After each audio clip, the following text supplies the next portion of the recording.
Welcome to the News Hour. A New York appeals court today dismissed a $500 million civil fraud penalty against President Donald Trump and his companies for overvaluing their properties and financial statements.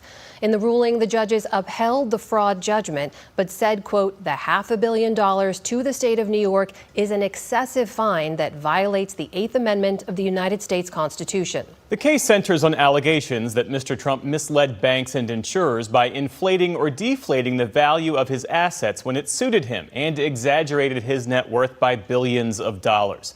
Certaines décisions retiennent l'attention non seulement en raison de leur valeur, mais aussi parce qu'elles inversent le cours institutionnel attendu. Au début de la deuxième semaine de janvier, un tribunal de New York a rendu une ordonnance d'exécution immédiate condamnant le président Donald Trump à payer intégralement une somme de 364 millions de dollars, à la suite d'un procès pour fraude civile.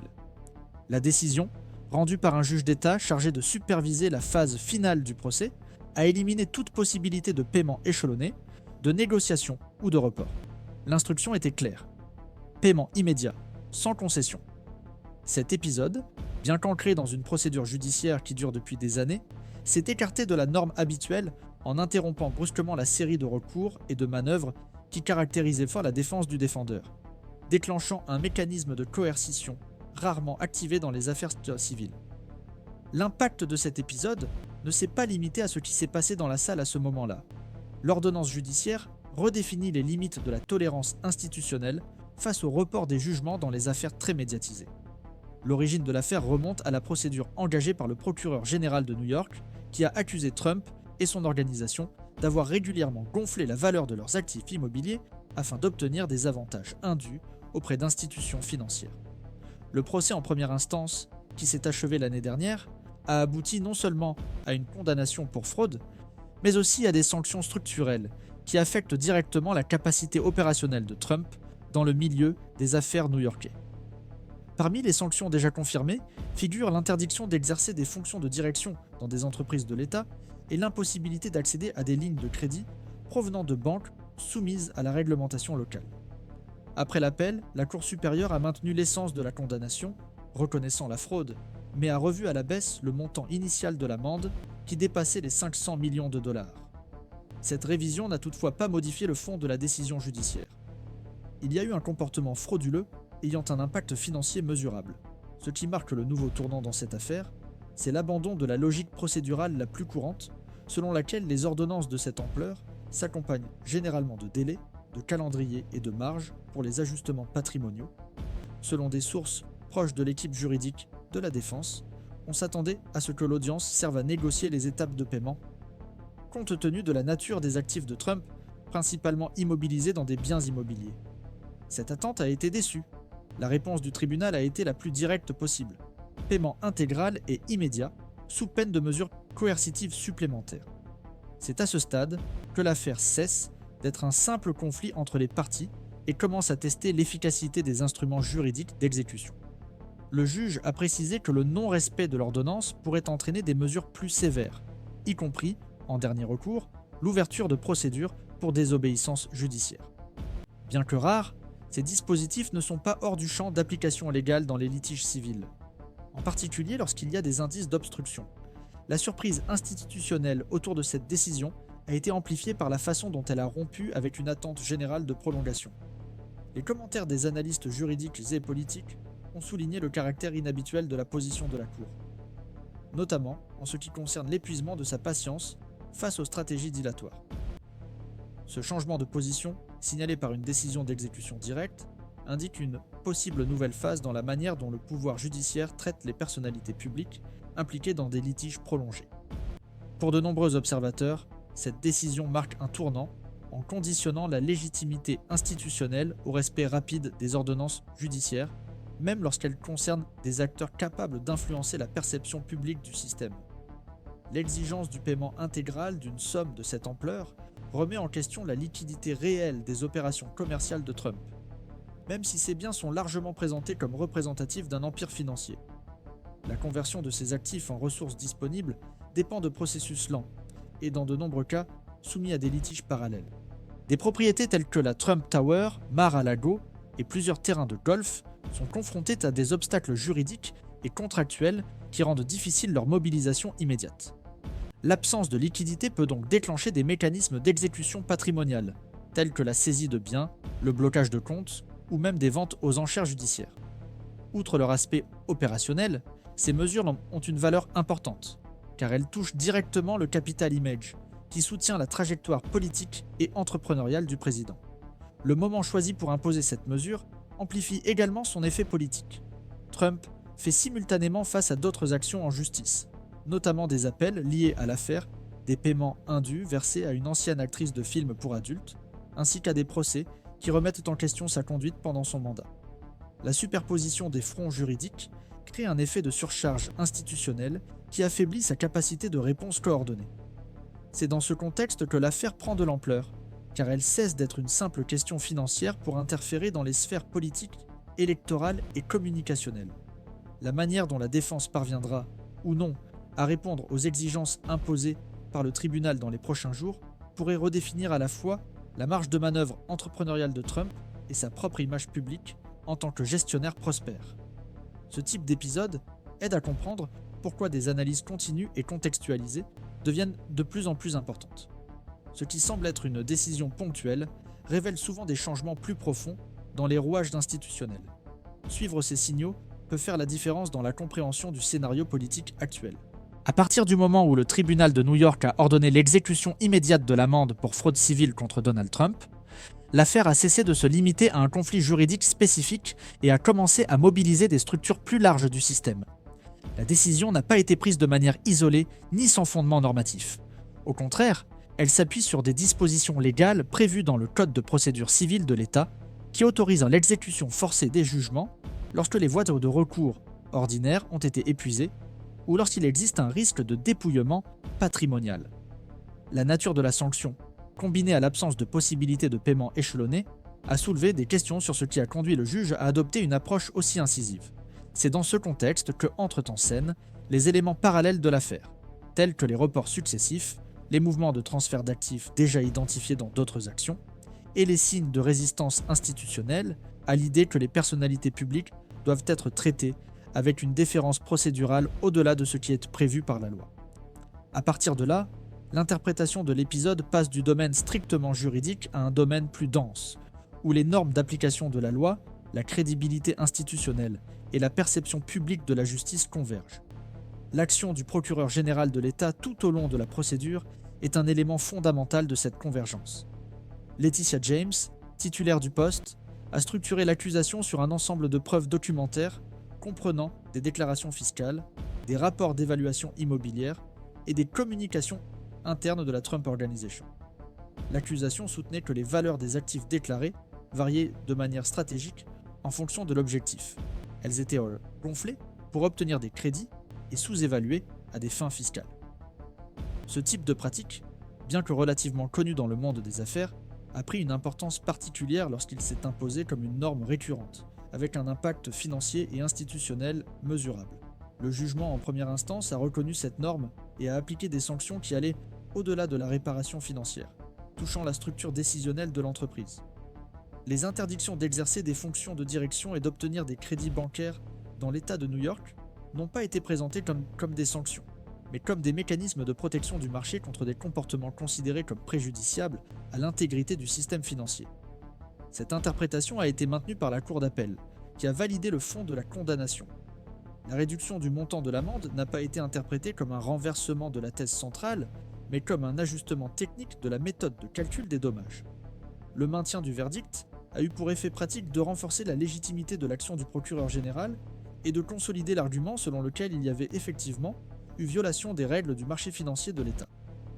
À partir de cette validation, le système judiciaire a acquis une plus grande autonomie pour agir avec fermeté, même face à des personnalités publiques très en vue. C'est cette légitimité, accumulée tout au long du processus, qui soutient, en dernière instance, l'ordre d'exécution immédiate. Le juge responsable de la décision actuelle n'inaugure pas un nouveau processus, mais applique une issue prévue après épuisement des possibilités de contestation ordinaire. Cette affaire révèle également comment différentes instances institutionnelles interagissent et, à certains moments, convergent.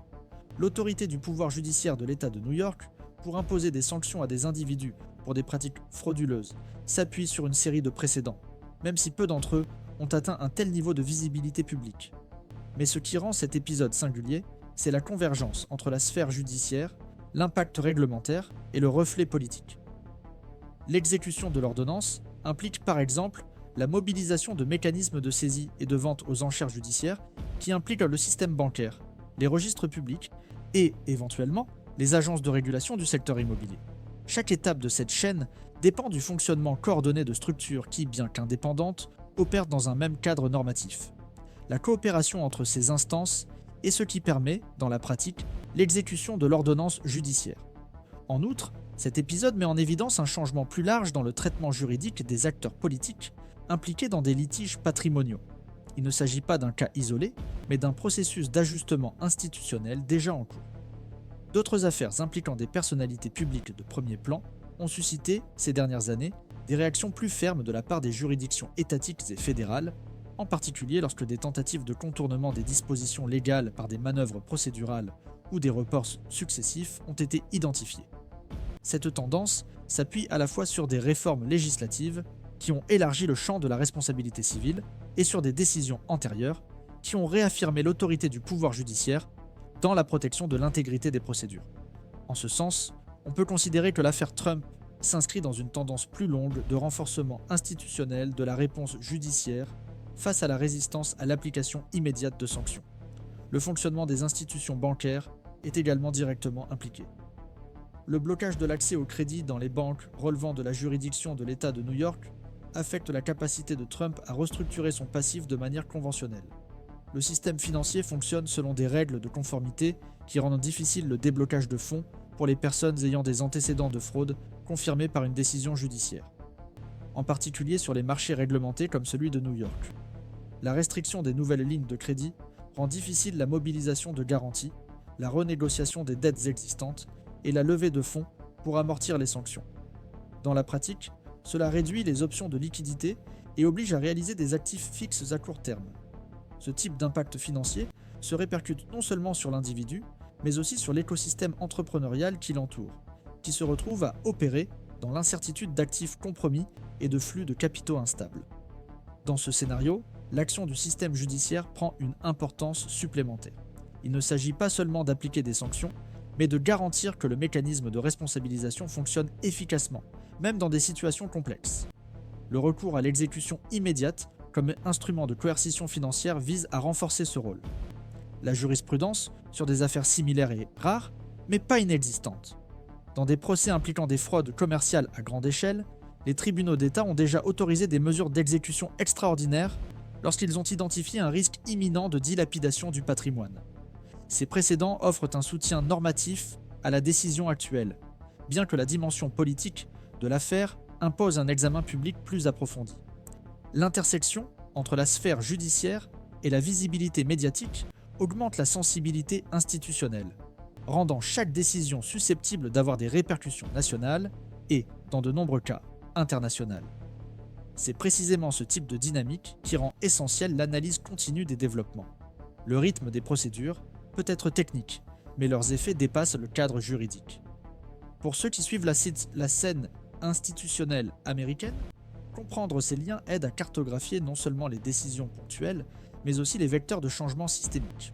Les répercussions institutionnelles de l'ordre de paiement immédiat attribué à Donald Trump continuent d'être analysées sous différents angles. Et ce contraste d'interprétation en dit long sur la situation actuelle du système juridique américain. Pour une partie de la communauté juridique, il s'agit d'une décision sévère, mais tout à fait compréhensible dans la logique traditionnelle de l'exécution civile. Selon cette interprétation, le tribunal n'aurait pas inventé une nouvelle norme, ni modifié des règles fondamentales, mais aurait simplement utilisé des mécanismes déjà existants pour empêcher qu'un jugement ne devienne inopérant en raison de retards prolongés. Ce groupe fait valoir que lorsqu'une procédure fait l'objet d'années d'appel, de contestation et de manœuvres patrimoniales, le système est obligé de renforcer sa capacité pratique d'exécution. Ainsi, l'ordre immédiat serait moins un geste exceptionnel qu'une tentative de préserver l'intégrité de la procédure elle-même. Si le pouvoir judiciaire reconnaît formellement une dette et confirme la condamnation, il doit également garantir que l'ordre produit des effets réels, et pas seulement symboliques. D'autre part, certains analystes interprètent en cet épisode comme un signe de changement institutionnel. Pour ces observateurs, l'important n'est pas seulement le recouvrement en soi, mais la volonté du tribunal d'élever le niveau d'assertivité face à des comportements récurrents de résistance judiciaire. Dans cette lecture, l'exécution immédiate, accompagnée de la possibilité concrète de sanctions en cas de non-respect, indique que la tolérance institutionnelle à l'égard des reports stratégiques pourrait être en train de diminuer, en particulier lorsque le défendeur occupe une position très en vue dans la sphère publique. Cette analyse ne suggère pas nécessairement une persécution ou une utilisation politique du pouvoir judiciaire. Elle décrit plutôt une réponse d'adaptation du système à un type de conflit moderne, dans lequel des personnalités publiques traitent le processus judiciaire comme une arène d'usure prolongée, cherchant à reporter indéfiniment l'exécution des décisions. Si cette logique se consolide, le risque devient plus important que la valeur de la sentence. Il s'agit alors de l'affaiblissement progressif de l'autorité institutionnelle. Cette divergence n'apparaît pas seulement dans le débat académique, mais aussi dans la manière dont l'affaire est présentée par les experts eux-mêmes. Certains juristes considèrent que la décision peut contribuer à renforcer les normes de responsabilité des acteurs privés et publics qui disposent d'une structure financière solide et d'une grande influence. Pour ce groupe, cet épisode peut servir de référence à l'avenir, démontrant que le système est capable de surmonter les asymétries pratiques en appliquant la coercition exécutive, même à l'encontre d'acteurs qui ont historiquement bénéficié de la complexité procédurale. Cependant, d'autres avertissent que cette affaire comporte un risque délicat, celui de la personnalisation. Lorsqu'un procès prend des proportions politiques, toute intensification des mesures peut être considérée comme une réponse exceptionnelle, même si elle est techniquement justifiable. Le problème est que la perception du public ne suit pas toujours le raisonnement juridique avec la même précision. L'absence de critères universellement consolidés pour des décisions de cette ampleur laisse place à des interprétations sur la sélectivité, même lorsqu'il n'y a aucune preuve de sélectivité. Et cette tension, en soi, élargit la portée institutionnelle de l'épisode. L'affaire intensifie également le débat sur l'équilibre entre le pouvoir des États et l'influence fédérale. Bien que la décision concerne l'État de New York, son impact politique dépasse les frontières juridictionnelles et touche directement le cœur de l'environnement électoral national. Une éventuelle saisie de biens, un gel d'actifs ou des restrictions opérationnelles sur les entreprises liées aux défendeurs auraient des répercussions bien au-delà du droit privé. Dans un contexte où Trump est ancien président et candidat potentiel, les mesures civiles ont des répercussions systémiques car elles affectent la capacité de collecte de fonds, la structure logistique de la campagne et même la stabilité des alliances partisanes.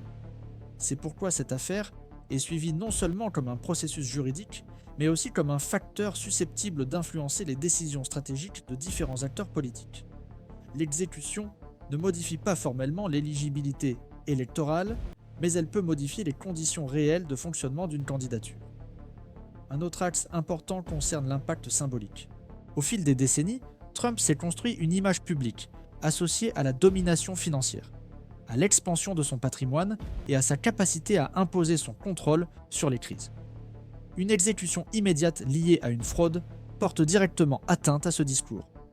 Même si la défense tente de présenter cet épisode comme un différend technique ou bureaucratique, l'effet sur la réputation est inévitable, car le système judiciaire ne se contente pas d'émettre une critique, il met en œuvre des mécanismes concrets de coercition patrimoniale. Les analystes en communication observent que, dans les conflits électoraux, la perception de vulnérabilité financière peut être aussi décisive qu'un revers politique. La simple circulation de l'idée que le patrimoine est sous pression institutionnelle modifie déjà la façon dont le public interprète la compétence, la crédibilité et la stabilité.